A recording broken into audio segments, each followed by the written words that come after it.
नमस्कार, बहुत स्वागत है आपका। आप देख रहे हैं न्यूज का एक्सरे और मैं हूं आपके साथ मृदुल शर्मा। न्यूज का एक्सरे कैप्चर किया जा रहा है सैमसंग गैलेक्सी और आज की रिपोर्ट आपको बता रहा हूं। सर्वे रिपोर्ट, जो सर्वे हुआ था संभल की शाही जामा मस्जिद में, उसमें सनातनी साक्ष्य मिले हैं दर्शक। और ये एक दो नहीं है, कई सारे हैं। जो रिपोर्ट है वो भी 1000 पन्ने से ज्यादा की है। अब आप सोचिए, जिस सर्वे को लेकर इतना बवाल हुआ, इतनी बातें हुई, आखिरकार उस सर्वे की रिपोर्ट कोर्ट में पेश कर दी गई है। और संभल की शाही जामा मस्जिद के सर्वे को लेकर बड़ी चर्चाएं थी दर्शकों। यही है वो शाही जामा मस्जिद। इसके बाद हिंसा हो गई, संभल की फिजा खराब हुई। इसके बाद देख रहे हैं ना आप तस्वीरें 24 नवंबर की, इस पर सियासत होने लगी दर्शकों। अब सनातन के कई साक्ष्य, सनातन के साक्ष्य देखिए आप, एक एक करके खुदाई में मिल रहे हैं। खुदाई भी शुरू हो गई थी, याद है ना आपको। अब फिर से वहीं पर घूम फिरकर कहानी आ गई है, यानी मस्जिद के सर्वे से जो कुछ शुरू हुआ यू टर्न लेकर, सब कुछ वहीं पर आकर टिक गया है। एक एक करके साक्ष्य मिले, लेकिन आज मस्जिद में सर्वे हुआ, उसे लेकर एक रिपोर्ट आ गई, कोर्ट में पेश कर दी गई सील बंद लिफाफे में।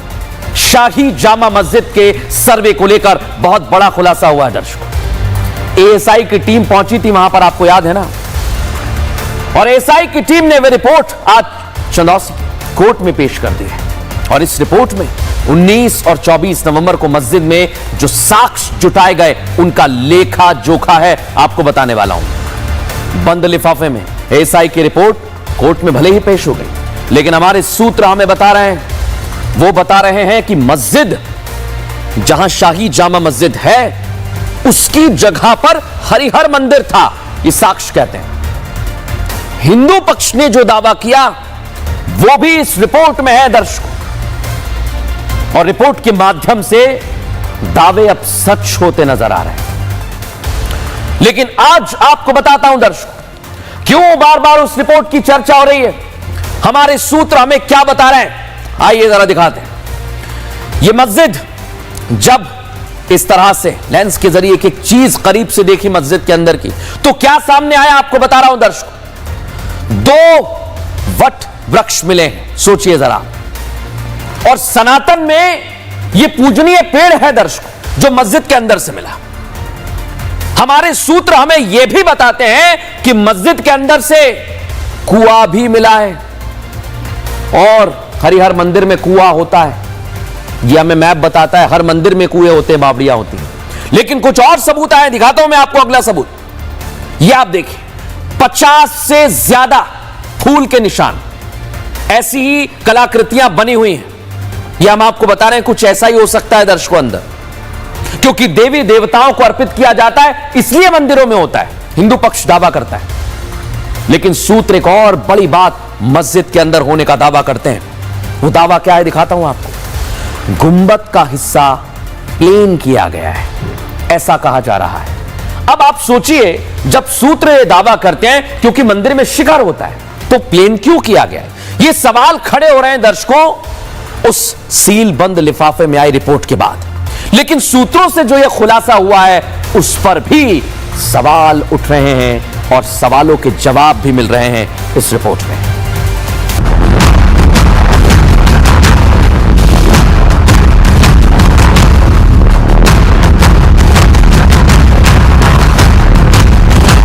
करीब 1.5 महीने पहले संभल की जिस शाही जामा मस्जिद का सर्वे किया गया था, उसकी रिपोर्ट चंदौसी कोर्ट में पेश हो गई है। सूत्र बता रहे हैं रिपोर्ट लिफाफा बंद है, लेकिन सर्वे के दौरान मस्जिद के अंदर जो तस्वीरें सामने आई, वो हिंदुओं के दावे को और मजबूत करती है।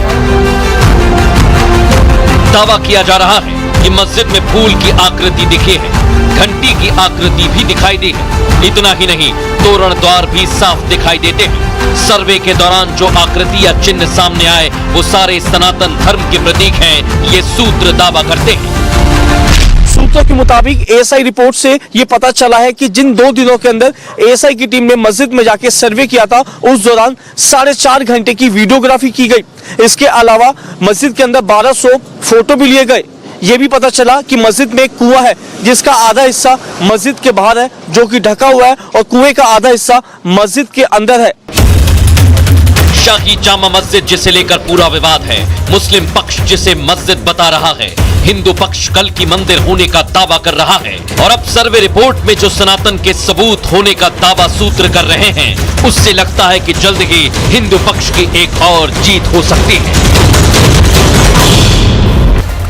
और दर्शकों, मैं आपको अब वो बताने वाला हूं जो अब तक सामने नहीं आया है। क्या हुआ था, आइए जरा आपको दिखाता हूं। सर्वे रिपोर्ट में सनातनी साक्ष्य छिपे हुए हैं। 19 नवंबर को करीब 1.5 घंटे पूरे परिसर की वीडियोग्राफी कराई गई दर्शकों।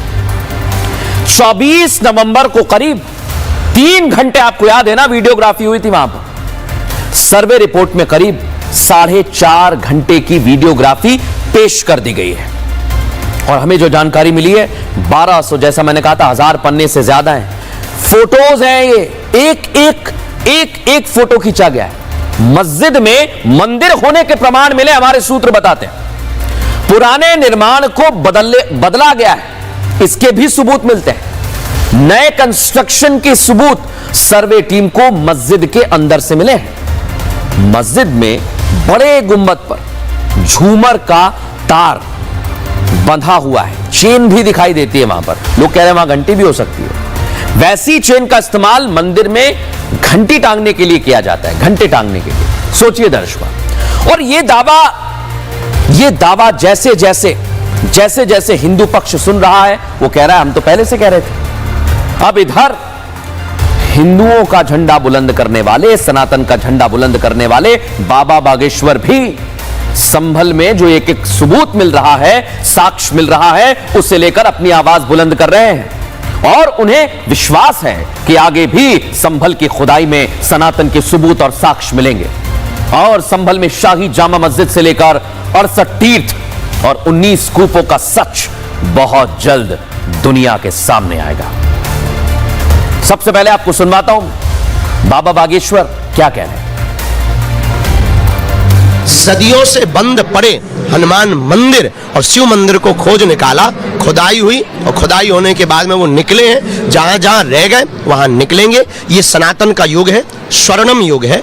हमारे देश में आक्रांताओं ने, बाबरों ने, ब्रिटिश के समय में मुगलों ने, चंगेज खान जैसे धूर्तों ने जो भारतीय सनातन संस्कृति की धरोहर मंदिरों को तोड़कर मस्जिदों को बनाया है, अब वहां पुनः मंदिर स्थापित हो रहे हैं। लेकिन आज दर्शकों आपको बता दूं कि बाबा बागेश्वर उत्तर प्रदेश के रामपुर पहुंचे और रामपुर से उन्होंने हुंकार भरी है 1 करोड़ हिंदुओं की। देखिए रिपोर्ट में।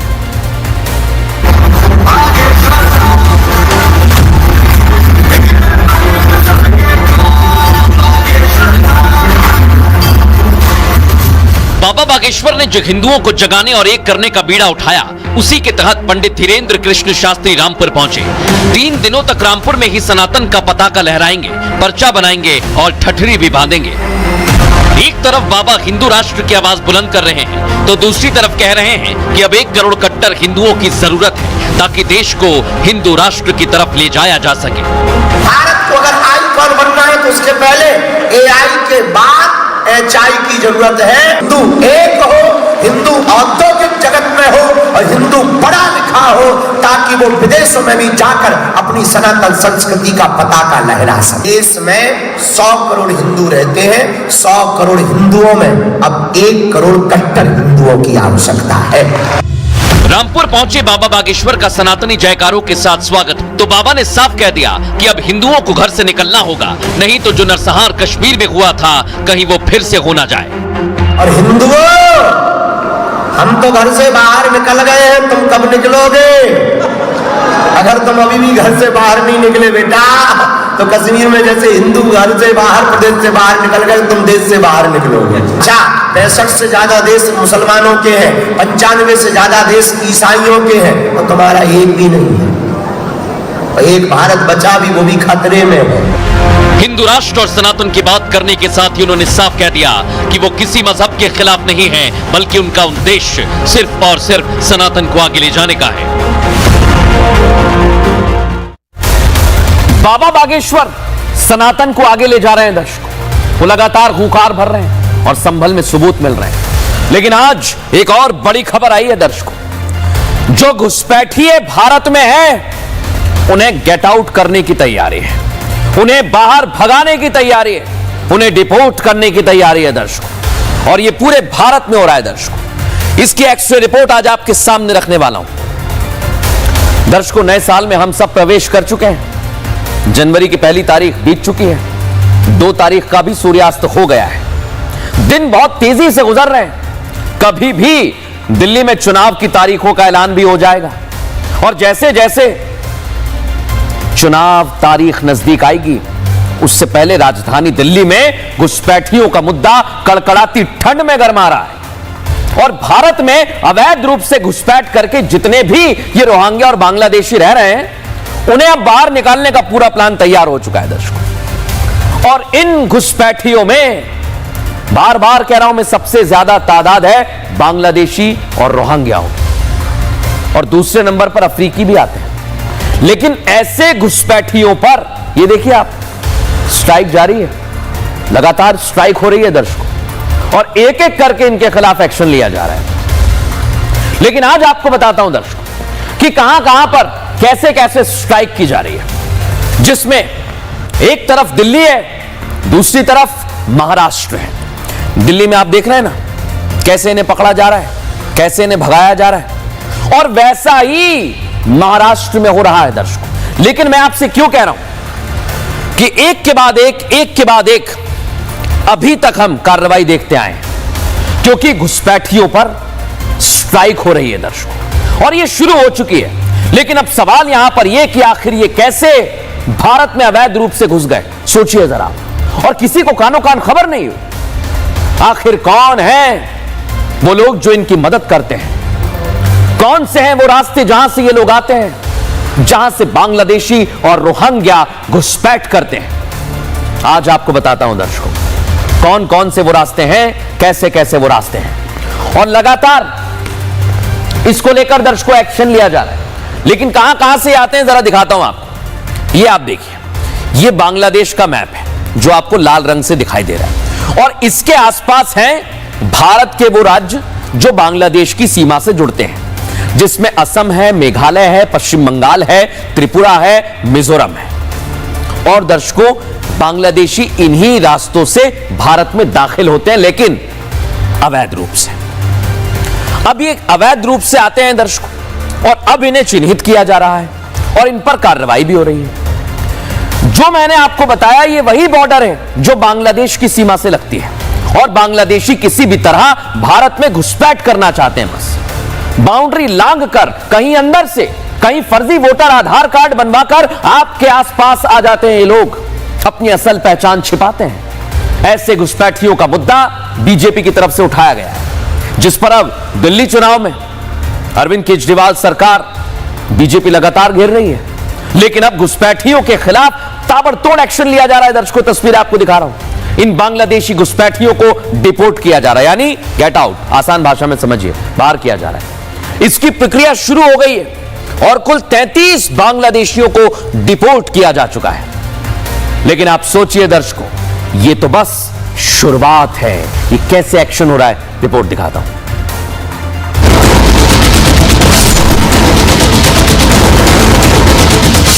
11 दिसंबर से देश की राजधानी दिल्ली में अवैध घुसपैठियों के खिलाफ एक्शन चल रहा है।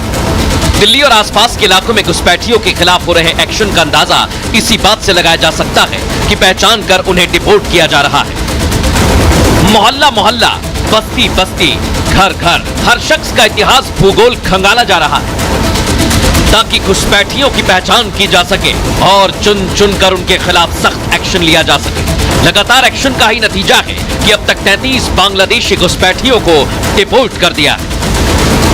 घुसपैठिए देश की सुरक्षा को लेकर हमेशा खतरा रहे और इसी सुरक्षा को लेकर दिल्ली के उपराज्यपाल वीके सक्सेना ने मुख्य सचिव और पुलिस आयुक्त को कार्रवाई का निर्देश दिया था।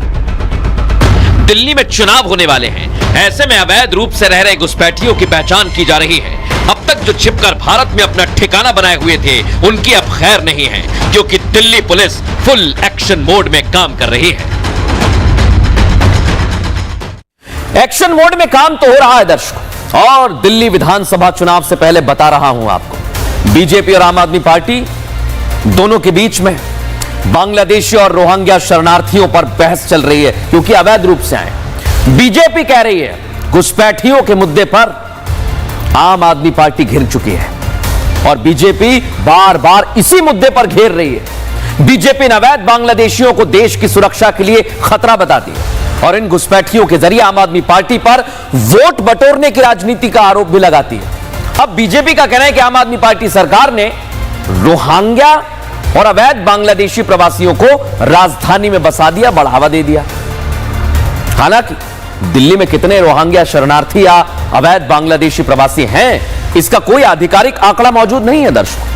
लेकिन दिसंबर में दिल्ली पुलिस की तरफ से अभियान चलाया गया और करीब 200 संदिग्ध अब तक अवैध बांग्लादेशी प्रवासी पहचाने जा चुके हैं। लेकिन दर्शकों, कैसे इस पर पुलिस एक्शन ले रही है, जॉइंट सीपी इस पर क्या कह रहे हैं, अब आपको वो सुनवाता हूं।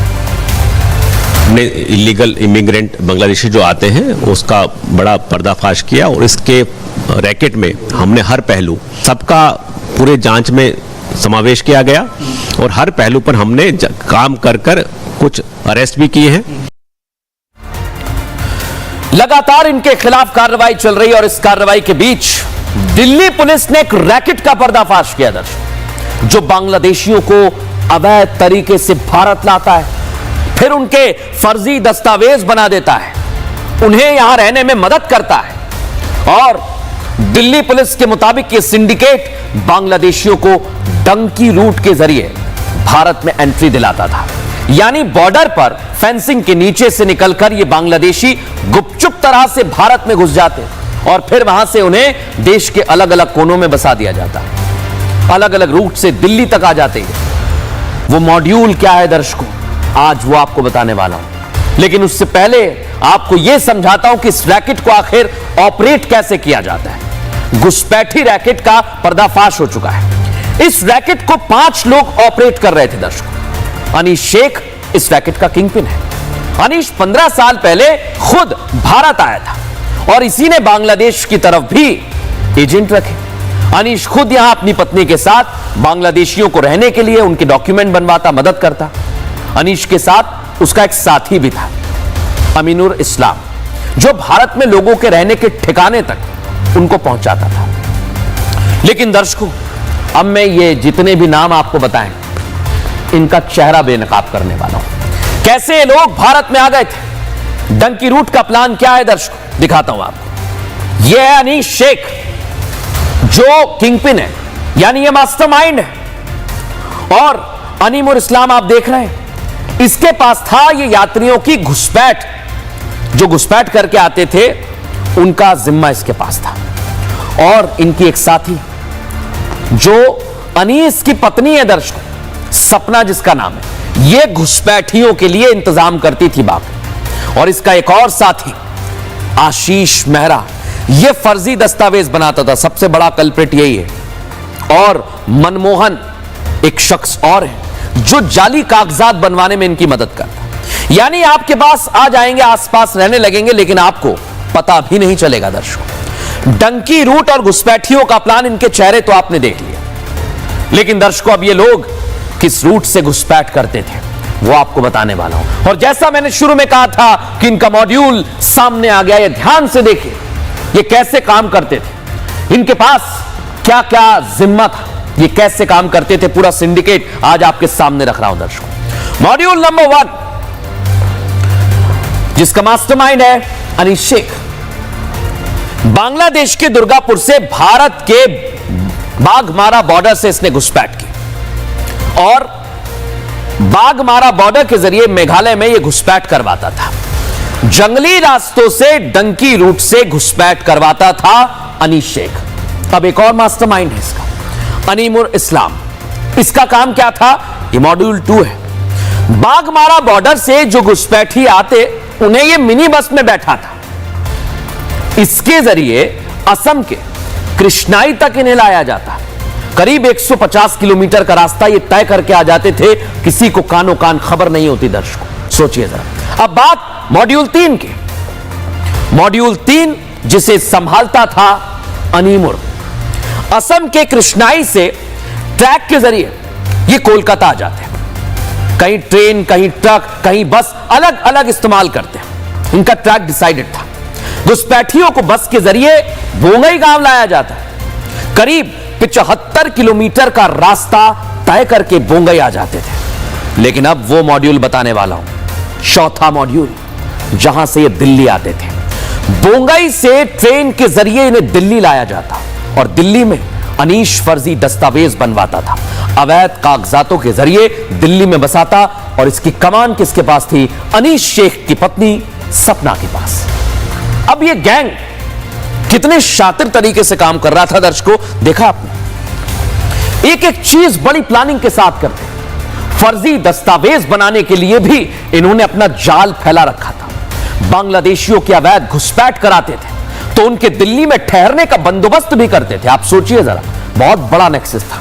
अवैध रूप से इन बांग्लादेशियों को दिल्ली में बसाया जाता, आधार कार्ड दिया जाता, हूबहू ओरिजिनल, देख रहे हैं आप। और फर्जी दस्तावेज बनाने की जिम्मेदारी आशीष मेहरा के पास थी, मैंने आपको बताया, और उसका एक साथी मनमोहन। ये देखिए, ये पूरा नेक्सस है, एक एक चेहरे आप देख लीजिए। और इन्होंने बाकायदा जनता प्रिंट्स साइट बनाई और भारत सेवा नाम की एक वेबसाइट बना दी दर्शकों। सोचिए आप, वहां पर भी ये फर्जी तरीके से काम करते थे। अब मैं आपको दर्शकों इनकी रेट लिस्ट बताने वाला हूं कि ये फर्जी जो डॉक्यूमेंट्स हैं वो कितने रुपए में तैयार करते हैं। आइए जरा दिखाता हूं आपको, ये आप देखिए। अगर आपको ड्राइविंग लाइसेंस बनवाना है फर्जी तो 10 से 20 रुपए लगेंगे, बहुत आसान है। अब आ जाइए वोटर आईडी कार्ड, बड़ा महत्वपूर्ण है आपके लिए। यह मात्र 5 से 15 रुपए में बना देते हैं। आधार कार्ड अगर आपको बनाना है तो मात्र 20 रुपए। पैन कार्ड जिसमें आपकी फाइनेंशियल डिटेल्स होती हैं, ये 10 रुपए में बनाते थे, मात्र 10 रुपए में। सोचिए आप। कोविड वैक्सीन का सर्टिफिकेट 2 रुपए में दर्शकों, मात्र 2 रुपए में सर्टिफिकेट बनाते हैं, सोच लीजिए आप। जाति प्रमाण पत्र 30 रुपए, सबसे ज्यादा इसी के लेते थे। आप किस जाति का बनना चाहते हैं बन जाइए, फर्जी, सब कुछ फर्जी था दर्शकों। और एक एक करके अब इसका खुलासा हो गया है। लेकिन एक और महत्वपूर्ण चीज, जब ये यहां आ जाते तो रहेंगे तो निवास प्रमाण पत्र, इसके भी ये 30 रुपए लेते थे।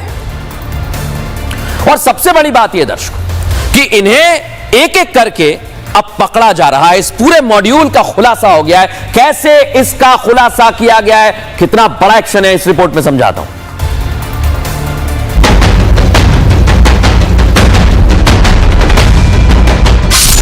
अवैध रूप से भारत में पनाह लिए हुए घुसपैठियों के खिलाफ एक्शन तो हो रहा है, इस बीच वो खुलासा हुआ जिसने सबकी नींद उड़ा दी है।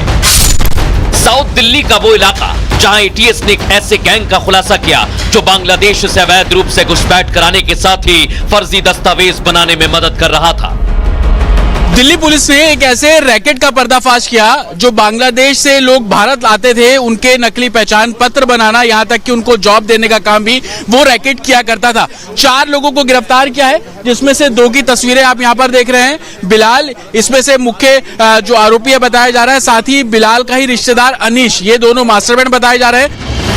दिल्ली पुलिस ने 28 दिसंबर को 2 बांग्लादेशियों को गिरफ्तार किया था। पूछताछ में इस गैंग का खुलासा हुआ और उसकी निशानदेही पर जब पुलिस ने एक्शन लिया तो 4 लोग गिरफ्त में आ गए, जिनमें 2 बांग्लादेशी नागरिक शामिल हैं। इस गैंग का मास्टरमाइंड अनीश शेख नाम का शख्स बताया जा रहा है, जो खुद बांग्लादेश का रहने वाला है और करीब 15 साल पहले अवैध रूप से भारत में घुस आया था, जिसकी पुलिस तलाश कर रही है। जो सस्पेक्टेड बांग्लादेशी है उनके बारे में जांच जारी है।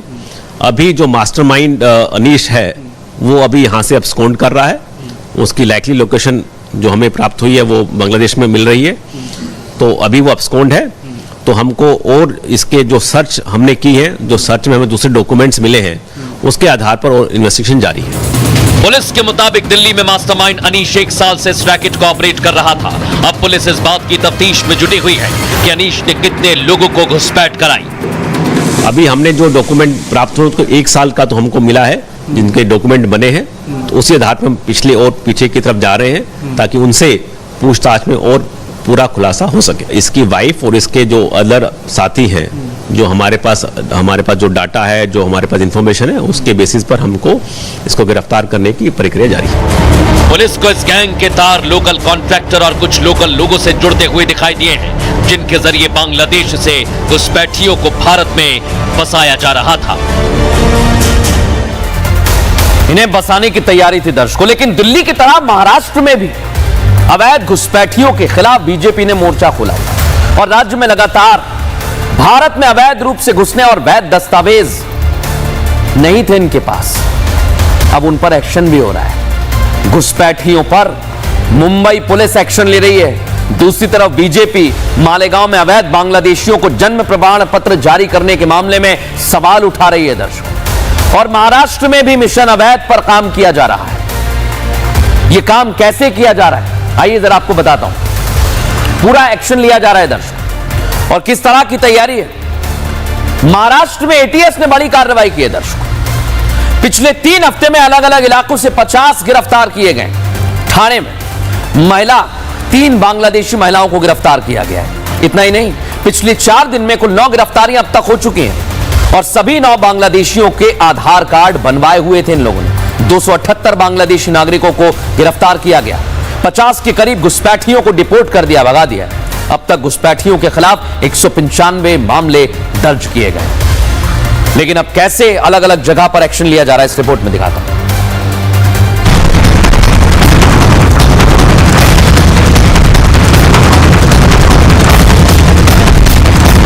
मगर बंगाल उसमें सबसे ज्यादा महत्वपूर्ण है, क्योंकि पश्चिम बंगाल में भारतीय जनता पार्टी की सरकार बनने का मतलब है घुसपैठ पूर्णतया रुक जाना और घुसपैठ को सील कर देना।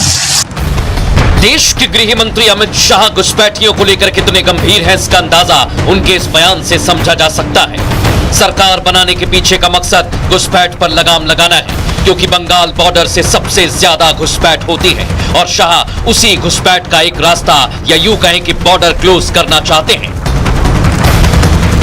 शाह का विजन क्लियर है, लेकिन शायद ममता बनर्जी इससे इत्तेफाक नहीं रखती, इसलिए वो घुसपैठ का सारा ठीकरा बीएसएफ पर फोड़ रहे हैं। আমরা তো চাই ওখানেও শান্তি থাক, এখানেও শান্তি থাক। এটা বিএসএফ এর অনেক ভেতরকার কাজ। এর মধ্যে কেন্দ্রীয় সরকারের একটা ব্লুপ্রিন্ট আছে। কেন্দ্রীয় সরকারের ব্লুপ্রিন্ট যদি না থাকতো এটা হতো না। दीदी ने बीएसएफ पर सवाल उठाए तो राजनीति गर्मा गई। बीजेपी ने ममता बनर्जी को निशाने पर ले लिया, आरोप लगा दिया कि बंगाल में तुष्टीकरण की राजनीति की जा रही है। माफी मांगनी चाहिए बंगाल से और पूरे देश से ममता बनर्जी को। जिस ढंग से रेड कारपेट बिछा करके बांग्लादेशियों को आने के लिए छूट दे दी, कुछ साल पहले, पिछले 1-1.5 साल पहले उन्होंने कहा कि मेरे रहते कोई बांग्लादेशी को निकाल नहीं सकता। अगर ये शोषणबाजी ममता जी ने ना इनकी की होती, अगर ये प्रलोभन की राजनीति ना की होती, तो आज बांग्लादेश के लोग वहां पे बंगाल में कभी ना घुसते। लेकिन ये सारे के पीछे जिम्मेवार ममता जी और अपनी गंदी राजनीति के लिए, तुष्टीकरण की राजनीति के लिए वो सब ये कर रही हैं। दिल्ली में अवैध रूप से रहने वाले रोहिंग्या और बांग्लादेशियों के खिलाफ एक्शन हो रहा है। महाराष्ट्र में बांग्लादेशियों की पहचान की जा रही है, और अब बंगाल में घुसपैठियों का मुद्दा एक बार फिर गर्मा गया है। यह मुद्दा गर्मा चुका है दर्शकों, और इस पर एक्शन भी लिया जा रहा है। पूरे देश भर से तस्वीर सामने आ रही है। बहरहाल एक छोटे से ब्रेक का वक्त हो गया है, लेकिन आपको बता दें यूज का एक्सरे कैप्चर किया गया है सैमसंग गैलेक्सी S24 अल्ट्रा पर। रुकना एक छोटे से ब्रेक के लिए, जल्द हाजिर होते हैं।